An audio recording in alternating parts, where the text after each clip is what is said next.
आज काय सांगतो? ए पोरी, ए बसा तुम्ही. हे ब्रोच सांगून राहिलो का मगांपासून? बसा तुम्ही, थांबा तुमचे 2 मिनिट कामं. इकडे वातावरण बनवायचा प्रयत्न करतो, तुम्ही मधातच उठता. कोणी चिमणी मागते, कोणी भवरा मागते. बसा खाली. या इथं जागा आहे. ए काकू बस खाली, खाली बसा.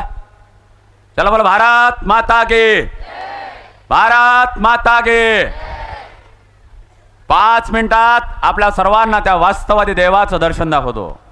मी अजिबात म्हणणार नाही, मी अजिबात म्हणणार नाही त्या तिरुपती बालाजीला जा, त्या बालाजीचं दर्शन घ्या, अजिबात म्हणणार नाही. आणि आपल्या सर्वांना त्या वास्तववादी देवाचं दर्शन दाखवतो. आज कधी नव्हे त्या ऐतिहासिक देवाचं दर्शन आपल्या सर्वांना दाखवतो. मी अजिबात म्हणणार नाही त्या पंढरीच्या विठ्ठलाला जा, त्या विठ्ठलाचं दर्शन घ्या, अजिबात म्हणणार नाही. पण आपल्या सर्वांना त्या वास्तववादी देवाचं दर्शन दाखवतो. तो देव कसा? तो देव तुम्हाला कळकळून मिठी मारतो ना, त्या देवाचं दर्शन दाखवतो. आज आपल्या महिलांच्या आयुष्यामध्ये जे जीवन चालू आहे, त्या जीवनातला तुमच्या सर्वांच्या आयुष्यातला जो देव असेल ना, त्या देवाचं दर्शन दाखवतो. मी अजिबात म्हणणार नाही त्या अयोध्येच्या राम मंदिराला जा, मी अजिबात म्हणणार नाही त्या मक्का मदिनाला जा, तिथं भगवंताचं दर्शन घ्या, अजिबात म्हणणार नाही. पण आपल्या सर्वांना त्या वास्तववादी देवाचं दर्शन दाखवतो. तो देव कसा? आज आपल्या सर्वांना तो देव पाहायचा आहे ना. आज काय करायचं? आज रात्री घरी जायचं, जेवायचं, झोपायचं, जे काय करायचं. सकाळी उठायचं, सकाळी उठल्या उठल्या आपल्या अंगावरची चादर फेकायची आणि ज्या कोपऱ्यात तुमची आई आहे ना दा, त्या आईचं चरण कमल स्पर्श करायचं. 33 कोटी देवांचं दर्शन तुमच्या आईपाशी झाल्याशिवाय राहणार नाही. त्या आईचं दर्शन. आणि दुसऱ्या कोपऱ्यात फाटली बण्यान घातलेला तुमचा बाप असेल ना, त्या बापाचं दर्शन घ्यायचं. आज त्या आईला विचारायचं, आई मी लहान होते त्यावेळेस कशी दिसायची? आई कोणाला म्हणतात? प्रत्येकाला आई नाही, प्रत्येकाला बाप नाही आहे. इथं सुना आहे का नाही? सुना, या सुनाईची किंमत कुठपर्यंत आहे? जोपर्यंत त्या माहेरच्या घरात तुमचा बाप जिवंत आहे ना, तोपर्यंत तुमची किंमत आहे. तो देव पाहायचा आहे. देव कसा? या सुना आहे की नाही? सुना, या सुनाईची किंमत कुठपर्यंत आहे? जोपर्यंत त्या माहेरच्या घरात तुमचा बाप जिवंत आहे दादा, तोपर्यंत तुमची किंमत आहे. आणि एकदा का त्या माहेरच्या घरचा बाप मेला ना दादा, तुमची किंमत शून्य झाल्याशिवाय राहत नाही. तो बाप काय म्हणतो? तो बाप एशीत बसताना तुला काय म्हणतो? हे बेटा, हे 500,000 रुपये घे आणि तिकडे गेल्यावर तुझ्यासाठी साडी घे म्हणणारा तुमचा बाप असतो दादा, त्याला बापाला बाप म्हणतात. आई कोणाला म्हणतात? आत्म्याच्या ठिकाणी ईश्वराचा वास असू द्या आईला आई म्हणतात. मानवता, उदारता, लिनता जिच्या चरणी एक रूप होते त्या माय माऊलीला माऊली म्हणतात दादा. आई कोणाला? हॉटपॉट मध्ये जर 3 पोळ्या असेल आणि जेवणार जर 3 जण असेल, अशा वेळी ते माय म्हणते जेवण झालाय म्हणणारी आई असते. बाप कोणाला म्हणतात? आमचा बाप लहानशा मुलीला घेऊन जर एखाद्या कपड्याच्या दुकानात गेला आणि कपड्याच्या दुकानात गेल्यावर आमची मुलगी 900 रुपयाचा ड्रेस पसंत करते आणि बाप जेव्हा खिशात हात घालते ना, याच्या हातात फक्त 500 रुपये असतात, तेव्हा त्या बापाची घालमेल बघण्यासारखी असते. तेव्हा तो बाप काय म्हणतो? मुलीला घेऊन रात्री घरी जा, मी आल्यावर तिच्यासाठी ड्रेस घेऊन येतो. हा बाप दिवसभर राबतो आणि रात्री जाताना तिच्यासाठी ड्रेस घेऊन जातो दादा. आणि जेव्हा ड्रेस घेऊन जातो ना, तेव्हा ती मुलगी झोपली असते आणि आपल्या बायकोला काय म्हणतो? उद्या आपली गुड्डी जेव्हा शाळेत जाईल ना, त्या गुड्डीला जाताना हा ड्रेस घालून पाठव. मग सकाळी जेव्हा गुड्डी हा ड्रेस घालून जाते, तेव्हा हा बाप झोपला असतो दादा. त्या मायच्या, त्या मुलीच्या चेहऱ्यावरचं हास्य पाहण्यासाठी सुद्धा आमचा बाप जागा नसतो दादा. तो बाप पाहायचा. आज प्रत्येकाला आई नाही आहे, प्रत्येकाला बाप नाही आहे. आज घरी गेल्यावर त्या सासू सासऱ्याच्या आई वडिलाचे अडगडीतले फोटो बाहेर काढा, दक्षिण दिशेच्या भिंतीवर लावा आणि आज त्या फोटोपाशी बसा. आज त्या जिवंत मायपाशी बसा. आज त्या फोटोला, त्या जिवंत मायला विचारा, आई मी लहान होते त्यावेळेस कशी दिसायची? मी लहान होतो त्यावेळेस कसा दिसायचो? आई सांगेल, बेटा तू लहान होती, तुझ्या बापाकडे तुझ्या डिलिव्हरी करासाठी पैसे नव्हते, पण 3 ठिकाणी उसने पैसे केले आणि तुझी डिलिव्हरी प्रायव्हेट हॉस्पिटल मध्ये केली ना दादा, तो तुझा बाप होता. हातात जिलबी घेऊन गावभर वाटत सुटला. माझ्या घरी महालक्ष्मी जन्माली आहे म्हणणार दादा तुमचा तो बाप होता रे. तो बाप जनायचा जो बाप स्वतःच्या इच्छा आकांक्षा अपेक्षा मारणारा बाप, राब राब तुमच्या घरात राबणारा बाप, कितीतरी डोक्यावर कर्ज घेणारा तुमचा बाप जनायचा दादा. बाप कोणाला म्हणतात, आई कोणाला म्हणतात? 160 डेसिबलच्या वर जर दुःख झालं तर ते माय मरू शकते. अशा वेळी कितीतरी डेसिबलचं दुःख सहन करते आणि तुला जन्माला घालते दादा, ते माय असते. बाप कोणाला म्हणतात? त्या 9 महिने 9 दिवसामध्ये एवढंसं जरी ब्लड गेलं तर त्या चंद्रपूर जिल्ह्याचे पुरे दवाखाने पालते घालणारा तुमचा बाप असतो दादा. माय कोणाला म्हणावं? अंधार दादा नॉर्मल डिलिव्हरी मध्ये कितीतरी डेसिबलचं दुःख सहन करणारी तुमची माय असते आणि त्याच दवाखान्याच्या बाहेर चक्रा मारणारा तुमचा बाप असतो दादा. तो बाप जाणायचा आहे. पण नाही, आई सांगेल बेटा तू लहान होती, तुझ्या बापाकडे तुझ्या डिलिव्हरी करायसाठी पैसे नव्हते, पण 3 ठिकाणी उसने पैसे केले आणि तुझी डिलिव्हरी प्रायव्हेट हॉस्पिटल मध्ये केली ना दादा. तो तुझा बाप होता. हातात जिलबी घेऊन गावभर वाटत सुटला. माझ्या घरी महालक्ष्मी जन्माली आहे म्हणणार दादा तो बाप होता रे.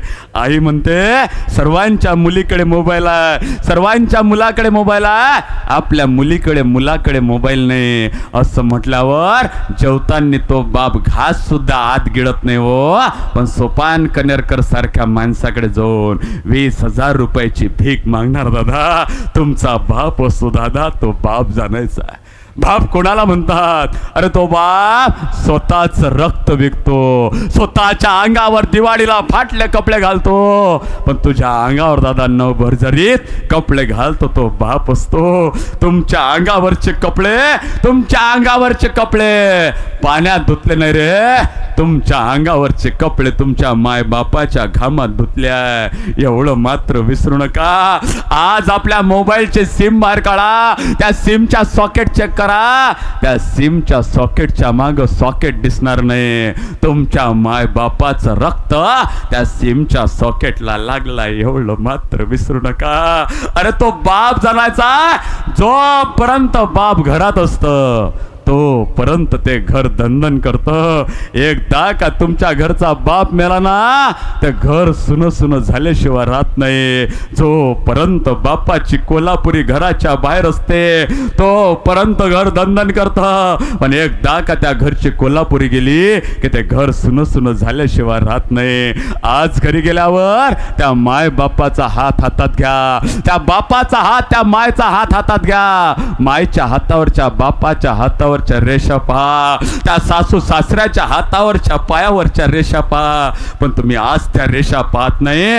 शेवटच्या क्षणी कोणीतरी म्हणतं की तुझा बाप मेला, तुझ्या बापाच्या अंगावर एक गळवा पाणी टाक, तेव्हा त्या बापाची पाठ तुम्ही आयुष्यात पहिल्यांदा पाहता दादा. तो बाप जाणायचा. अरे बापाची संपत्ती महत्वाची नसते रे, बापाचा सहवास फार महत्वाचा असतो. जोपर्यंत बाप आहे तोपर्यंत बापाची किंमत करा. 50 रुपये वाचावे म्हणून 5 किलोमीटर पायी जाणारा तुमचा बाप असतो, पण 5 मिनिट वाचावे म्हणून 50 रुपये खर्च करणारे आम्ही असतो दादा. तो बाप जाणायचा. पण नाही, काही दिवसानं फोन येते, समोरून मुलगी म्हणते बाबा मी माझ्या आयुष्याचा साथीदार निवडलाय. असं म्हटल्यावर 6 फुटाचा बाप धाडकन तिथं कोसळतो, कारण की त्याच्या घरची लक्ष्मी आज गेली आहे, त्याच्या घरची इज्जत आज गेली आहे. जे माय किचनच्या बाहेर कधी निघायची तिथं पोलीस बूट घालून जातात आणि विचारतात मुलगी आजच गेली की याच्या आधी सुद्धा जायची. आई निरुत्तर होते. जो भाऊ बुलेट घेऊन फिरायचा तो भाऊ आज घराच्या बाहेर निघत नाही, कारण की त्याच्या घरची लक्ष्मी आज गेली आहे. ओ अरे ते पोलीस दादा कसे कसे प्रश्न विचारतात आणि तेच मायबाप अशा एखाद्या कार्यक्रमात जातात तर मागची बाई समोरच्या बाईले कुचका देते. बघ तिची आई आली, बघ तिचा बाप आला. चिंता चिता समाख्याता बिंदू मात्र विशेषता सजीवम दहते चिंता निर्जीवम दहते चिता. जिवंत माणसाला चिंता जाडते, मेलेल्या माणसाला चिता जाडते, पण जिवंतपणी दादा त्या माय बापाचं नाक कटून दादा त्या माय बापाचं सरण आम्ही रचतो रे. प्रेम तर त्या माय बापाने केलं होतं, पण काल परवा लग्नानंतर तो परपुरुष जर आवडला पण त्या माय बापाचं त्या खानदानीचं नाव दादा आम्ही मिट्टी मोल करतो रे. प्रेम तर त्या माय बापाने केलं होतं, पण तुमचं प्रेम त्या माय बापाच्या प्रेमापेक्षा श्रेष्ठ ठरतं.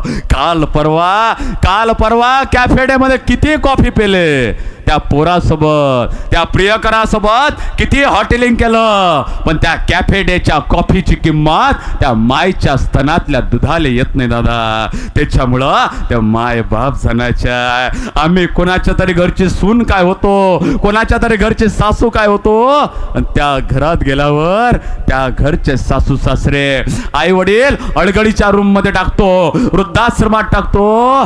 जो बाप वृद्धाश्रमातून दादा मुलू डोळ्यानं वाट पाहतो, आता तरी माझा मुलगा येईल, आता तरी माझी मुलगी येईल, पूर्णाची पोळी भरवेल. पण दादा तो मुलगा आणि मुलगी येत नाही दादा. तोच बाप होता हातात जिलबी घेऊन गावभर वाटत सुटला म्हणून दादा तो बाप होता रे. पण आज त्या बापासाठी मुलगा आणि मुलगी येत नाही. 70 वर्षाचा बाप आहे, 70 वर्षाची आई आहे, तोंडात थुंकी आली आहे, बेतकाला इथं जर थुकतो तो सून बोलल्याशिवाय राहत नाही, मुलगा बोलल्याशिवाय राहत नाही. अशा वेळी थाडकत घराच्या बाहेर जातो आणि स्वतःची थुंकी फेकतो.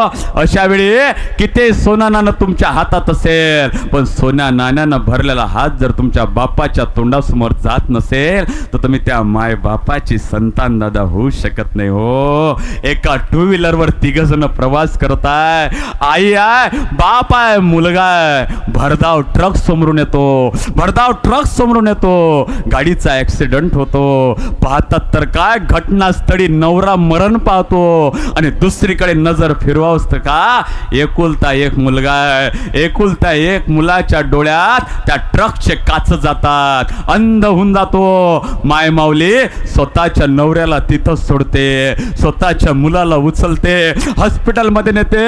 डॉक्टर म्हणतात मुलाला जर डोळे द्यायचे असेल तर अशाच वेळी दिले पाहिजे. अशा वेळी ते माय माऊली स्वतःचे डोळे स्वतःच्या मुलाला देते. मुलगा डोळ्यानं दादा दृष्टी येते, सगळं काही पाहू लागतो.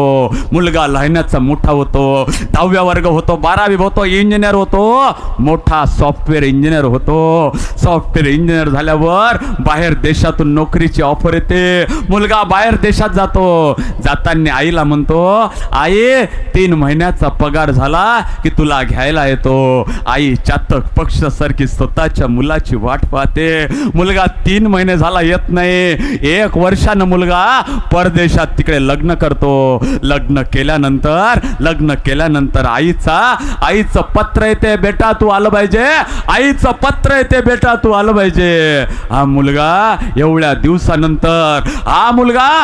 दिवसानंतर स्वतः परत येतो. स्वतःची बायको त्याला तिथंच म्हणते,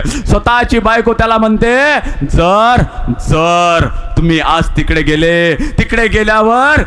गेल्यावर तुमच्या मायला तुम्ही सोबत आणायचं नाही. मुलगा चिंतातूर होतो. एकीकडे स्वतःची बायको आहे, दुसरीकडे आपली माय आहे. गावात जातात, गावात आनंद होतो, मानपान संपूर्ण दादा. मुलगा 7 दिवस राहतो. आई किती दिवसापासून स्वतःची बॅग भरून ठेवते की माझा मुलगा मला परदेशात नेल्याशिवाय राहणार नाही. आई बॅग भरते, जायचा दिवस येतो. आई म्हणते कितीची फ्लाईट आहे, मुलगा म्हणतो 11 वाजताची फ्लाईट आहे. बायको म्हणते त्या बुडीला तुम्ही सोबत घ्यायचं नाही, तुम्ही जर त्या बुडीला सोबत घेतला मी तुमच्या सोबत येणार नाही. असं म्हटल्यावर फ्लाईटच्या तयारीसाठी ते म्हाताऱ्या आजी सहित हा मुलगा स्वतःच्या बायको सहित एअरपोर्टवर जातो. बायको म्हणते त्या म्हातारीला सोबत घ्यायचं नाही. असं म्हटल्यावर हा मुलगा स्वतःच्या मायला काय म्हणतो, ए आई 10 मिनिट इथेच थांब, फ्लाईटला थोडा वेळ आहे, तू इथेच बस. त्या मायमाऊली तिथंच बसली राहते, ते मायमाऊली तिथंच बसली राहते. हा मुलगा आणि सून पुन्हा परदेशात जाते.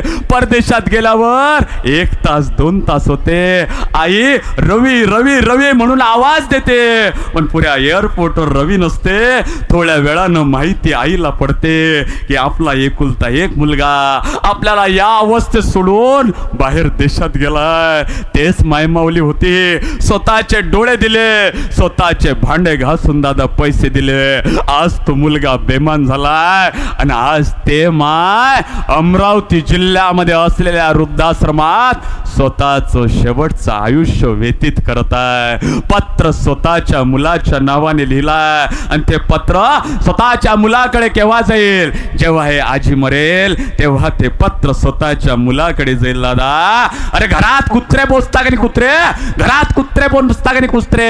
त्याप्रमाणे आपले मायबाप पोसा हो. कुत्र आशीर्वाद देणार नाही, पण मायबाप आजन्म आशीर्वाद दिल्याशिवाय राहणार नाही दादा. माय बाप ही केवळ काशी, त्यांना जावे कोण्या तीर्थाशी. आजच्या या महिला मेळाव्यातून आपल्या सर्वांना संकल्प घ्यायचा आहे. सर्वांनी दोन्ही हात वर करायचे आहे, सर्वांनी वज्रमुठीत हात वर करायचे आहे, सर्वांनी वर्त वर्त वर्त वज्रमुठ बांधायचे आहे, वज्रमुठ वज्रमुठ. आणि संकल्प घ्यायचा आहे, माय बापाचं नाक कटवणार नाही, माय बापाचं नाक कटवणार नाही. घरावरचा झेंडा माय बापाच्या नाकाचा शेंडा, माय बापाच्या टोपीचा शेंडा कधी गंडलू देणार नाही आणि व्यसन कधी करणार नाही. चला बोला जगदंबा जगदंबा जगदंबा जगदंबा. छत्रपती खळगधर कवडी माळ चापधर वज्र तेज रुद्र स्वरा जगदंबा जगदंबा.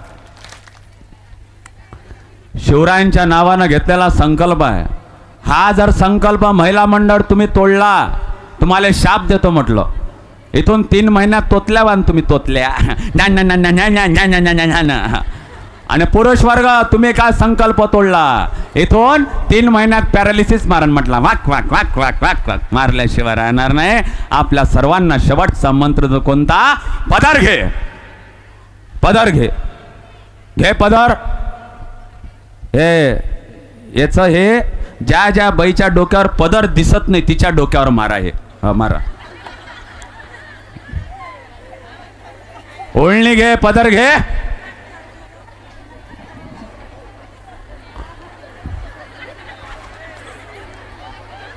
अलकाताई सीन पाहून घ्या लवकर लवकर. ओळणी घे पुरी. ते निळ्या साडीवाल्यावर मारा. त्या निळ्या साडीवाल्यानं अजून नाही घेतलं. हा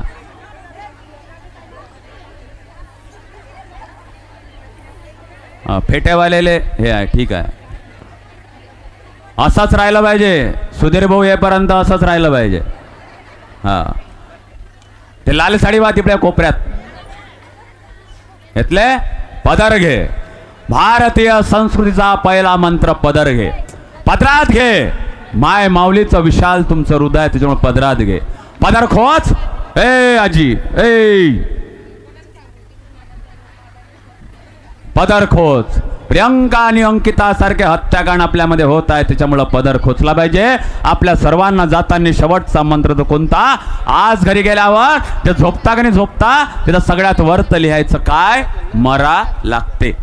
रात्री झोपताना वाचायचं काय? मरा लागते. काही कोणाचं अहित करण्यात मजा नाही, कारण की मरा लागते. काही कोणाच्या प्लॉटवरचे गोटे सरकवण्यात मजा नाही, कारण की मरा लागते. काही कोणाच्या पुरीले मिस कॉल देण्यात मजा नाही, कारण की मरा लागते. काही कोणाच्या साडीवर ड्रेसवर जळण्यात मजा नाही, कारण की मरा लागते. काही कोणा मित्राचे मैत्रिणीचे घेतलेले उधार पैसे लवकर दिले पाहिजे, कारण की मरा लागते. फायनान्सवाल्याचे नंबर ब्लॅकलिस्ट मध्ये टाकण्यात मजा नाही, कारण की मरा लागते.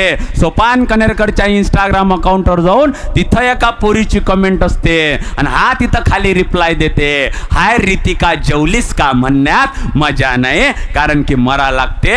सुधीर भाऊले होकार देऊन दुसऱ्याले मत मारण्यात मजा नाही, कारण की मरा लागते. नयनम छिंदन्ति शस्त्राने नयनम दहति पावका. आयुष्यातलं अंतिम सत्य मृत्यू आहे. मी इथं येपर्यंत आमच्या ताईचे आशिष भाऊचे लय फोन चालू होते, दादा कुठपर्यंत आहे, आहे दादा कुठपर्यंत आहे आता जाताना मी मरो ना मला कोणीच फोन करत नाही दादा एका क्षणार्धात काही होऊ शकते आयुष्यातलं अंतिम सत्य मृत्यू आहे एका क्षणार्धात काही होऊ शकते त्या माणसाने एका रात्रीत नोटा बंद केल्या ते न मला लय भीती लागते त्याची ते रात्री 8 वाजताच येते मेरे बाहेर बाईनो तेच म्या मागच्या वर्षी मी 8 वाजता सिलेंडर भरून आणत असतो भाजीपाला घेऊन येत असतो 2 वर्ष आधी म्या लग्नही करून घेतलं ते लग्नही बंद करू शकते त्याचं काही सांगता येत नाही आणि तेलेले लोक म्हणते हिरवी टोपी घालत नाही लाल टोपी घालत नाही निळी टोपी घालत नाही निळा टिक्का लावत नाही या देशाचा पंतप्रधान हिरवी टोपी लाल टोपी निळी टोपी निळा पट्टन कोणताही टोपीन कोणताही टिक्का लावो पण या देशाचा पंतप्रधान हातात बांगड्या घालत नाही दादा हे फार महत्वाचं आहे सत्ताएं आएंगी जाएंगी पर ये देश बाहर रहना चाहिए दादा मी अजिबात म्हणणार नाही मी वक्ता माणूस आहे मी भाजपचा प्रवक्ता नाही मी वक्ता आहे मी कधी म्हणणार नाही येले मत मारा तेले मत मारा फक्त माझं एवढंच मत आहे या विधानसभेला या लोकसभेला असा राजा निवडून द्या जो राजा निवडून आल्यावर त्याच्या विजयाचा जल्लोष भारतात मनवला गेला पाहिजे ना की पाकिस्तानात मनवला गेला पाहिजे दादा असा राजा या वेळेस निवडून द्यायचा आपल्या सर्वांनी मला बोलावलं आदरणीय ताई तुमचे एवढे उपकार आहे माझ्या अंगाची कात्री काढून तुमच्यासाठी चपला जरी शिवल्या तरी ते उपकार फिटणार नाही आणि तुम्ही सगळ्यांनी ऐकून घेतलं त्याच्यामुळे तुमचे चांगले चांगले एकदम उपकार आपण सर्व आले काल परवा मी तिकडे कोल्हापूरला गेलो होतो ते बाई म्हणे जेवण करून जा मी म्हटलं काय करता शृंगार वडे करते म्हणे मी म्हटलं दिसते तर काहीतरी नवीनच खाल्ले पाहिजे त्या बाईनं शृंगार वडे वाढले मी जिथं बसलो होतो का नाही तिथून सरळ मला किचन दिसायचं त्या बाईनं सगळं काही वाढलं होतं पण भजे कुरडी पापड काही वाढले नव्हते ते मला माझ्या डोळ्यानं सरळ दिसत होते म्या म्हटलं ह्या बाईनं केले तर मायासाठी मागतो तर म्हणून वक्ता खाय गोबरा आहे मागणं बरोबर नाही बाजूनं आमच्या आशिष भाऊ बसले होते आशिष भाऊले म्हटलं येताना एवढा जाळा साप दिसला म्हटलं ते बाई म्हणे करा ना सुरू दादा म्हणे साप लंबा केवढा होता ते बाई म्हणे करा ना सुरू दादा म्हणे साप लंबा केवढा होता ते बाई म्हणे करा ना सुरू दादा म्हणे साप लंबा केवढा होता म्या म्हटलं काकू त्या सापाची शेपटी म्हटलं माझ्या ताटापाशी होती पण त्या सापाचं तोंड म्हटलं भजे कुरडीच्या पापडा पाशी होता ते म्हणजे आता माय भजे कुरडी पापड राहिलेच होते वाळाचे ज्याप्रमाणे खासाठी आयडिया करावं लागते त्याप्रमाणे या चांगल्या कामासाठी आयडिया करावं लागत नाही आदरणीय अलकाताईंच्या वाढदिवशी दिवशी घेतलेला हा कार्यक्रम वाढदिवसाच्या दिवशी व्याख्यान घेतलं जातं वाढदिवसाच्या दिवशी कुठे आहे ताई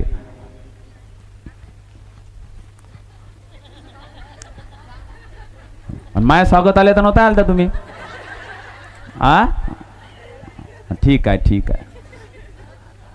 ताई वाढदिवसाले तुम्ही आज व्याख्यानाचा कार्यक्रम घेतला ताईनं मनात आणलं असतं ताईनं त्याचाच कार्यक्रम घेतला ताईनं मनात आणलं असतं तर तिचाही कार्यक्रम घेऊ शकले असते तिचा सबसे कातिल तिचाही घेऊ शकले असते पण ताईनं त्याचाच कार्यक्रम घेतला आदरणीय ताईंना आजच्या या वाढदिवसा दिवशी माझ्यातर्फे आमच्या संपूर्ण वारकरी संप्रदाय संपूर्ण परिवारातर्फे आपल्या संपूर्ण तर्फे ताईला जन्मदिनाच्या अनंत कोटी शुभेच्छा देतो या ऐतिहासिक क्षणाचं साक्षीदार होण्याचा माझा भाग्य सर्वांच्या साक्षी मला लाभला त्यामुळे नमस्कार होतो जय भगवंत जय श्रीराम जय हिंद